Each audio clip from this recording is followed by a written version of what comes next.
Hello guys! So share ko lang sa inyo yung mga doll collection ko for this year. Ito yung mga doll na dinamitan ko. As you can see, ang dinamitan ko sa pants niya ay double crochets. Tapos manipis yung yarns. At yung number 1 size, 1.75 mm ang gamit ko.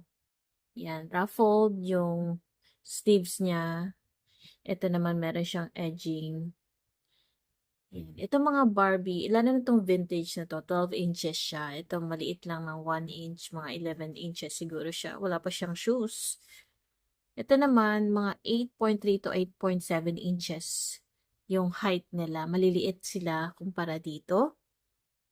Pero mostly, ang mga stitches na gamit ko talaga ay single crochets kasi mas madetalye kapag medyo maliliit yung stitches niya. And lastly, itong doll na to na super cute talaga. O, di ba?